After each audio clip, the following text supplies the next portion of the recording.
अस्सलाम वालेकुम दोस्तों। इस वक्त एक सवाल है जो हर एक की ज़ुबान पर है और वो सवाल ये है कि हुकूमत किसकी बनेगी। और मुख्तलिफ तजिए कर रहे हैं कि फ़लाँ की बनेगी, फ़लाँ की बनेगी, फ़लाँ की बनेगी। दोस्तों, मैं तो कहता हूँ कि मेरा ख्याल है उसी की बनेगी जिसके लिए ये सब कुछ सजाया गया है। वो जो एस्टेब्लिशमेंट का एक लाडला जो रूठ के बैठ गया था लंदन से, जिसको वापस लाया गया, जिसके लिए सारा निज़ाम तहस नहस किया गया, दूसरी पार्टी को बिल्कुल कॉर्नर कर दिया गया, उससे निशान भी ले लिया गया, उसके लीडर को जेल बंद कर दिया गया, फिर उसको सजाएं सुना दी गई, लोगों के अंदर एक कन्फ्यूजन पैदा किया गया, फिर इलेक्शन वाले दिन इंटरनेट भी बंद कर दिया गया।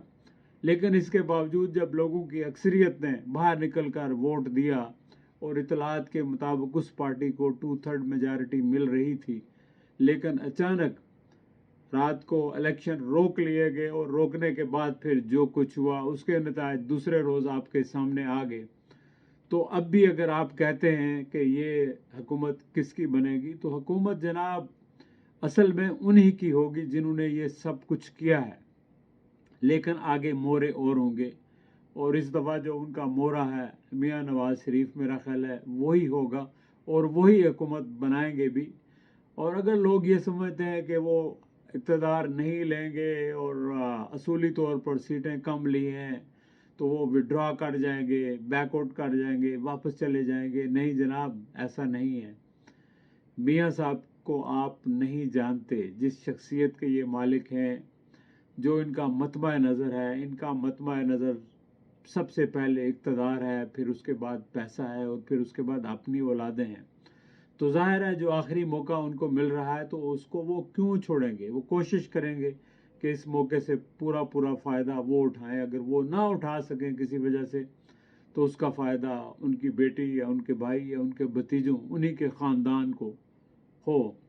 तो उसके लिए तो ये सारा सजाया गया है सिस्टम। तो ज़ाहिर है कि कोई और कैसे बन पाएगा। लेकिन मेरा ख्याल ये है कि इस वक्त पीपल्स पार्टी को भी उनके साथ बैठ के हुकूमत नहीं बनाना चाहिए, क्योंकि पहले भी पीपल्स पार्टी की पोजीशन काफ़ी कमज़ोर हुई है नूर के साथ बैठने की वजह से। और अब अगर पीपल्स पार्टी बैठ गई तो पीपल्स पार्टी की जो रही सही पोजीशन है या जो थोड़ा सा कम बैक किया है, वो पीटीआई के मैदान में सही तरह से ना होने की वजह से वो भी लूज़ कर जाएगी आइंदा के लिए। पीपल्स पार्टी के लिए ये बेहतर यही है कि वो अपोजिशन में बैठे और अगर आज़ाद उससे मिलते हैं तो आज़ाद के साथ मिलकर हुकूमत बनाए। और इस सिलसिले में पीटीआई को भी, पीटीआई की लीडरशिप को भी मेरा ख्याल है कि हालात को मलहूज़ ख़ातर रखते हुए फ्लेक्सिबिलिटी का मुज़ाहरा करना चाहिए और उस तरफ आना चाहिए कि अगर वो पीपल्स पार्टी के साथ मिलकर हुकूमत बना सकते हैं, कुछ शराइत की बुनियाद पर कुछ असूल तय कर लें, तो उनको ज़रूर बनाना चाहिए। अगर ऐसा नहीं है तो फिर ये है कि पीटीआई के जो लोग हैं वो भी अपोजिशन में बैठें और इंतज़ार करें दूसरे इलेक्शन का।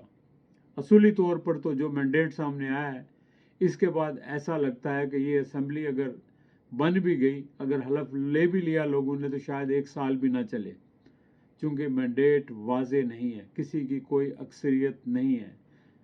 अगर जो आर्किटेक्ट हैं इस सारे सिस्टम के, अगर वो ये चाहते हैं कि ऐसा ही उनका ख्वाब था और ऐसे ही होगा, तो फिर ठीक है, वक्ती तौर पर हो जाएगा, लेकिन लॉन्ग टर्म ना ये चल पाएगा सिस्टम, ना इसका फ़ायदा मुल्क को होगा, ना कौम को होगा, ना जमहूरियत को होगा, और at the end of the day उनको भी नहीं होगा, चूँकि मुल्क को नुकसान होगा।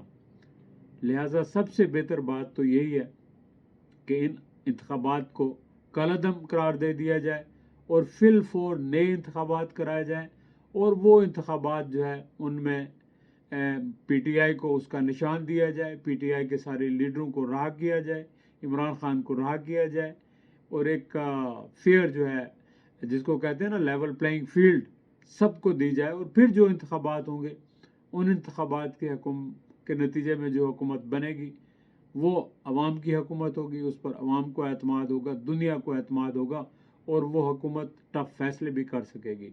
वरना ये कमज़ोर हुकूमत जो बैसाखियों पर खड़ी होगी, ये कोई भी बेहतर फ़ैसला नहीं कर सकेगी, ना डिलीवर कर सकेगी, मुल्क को मज़ीद تباہی کی طرف لے جائے گی، بحرانوں کی طرف لے جائے گی۔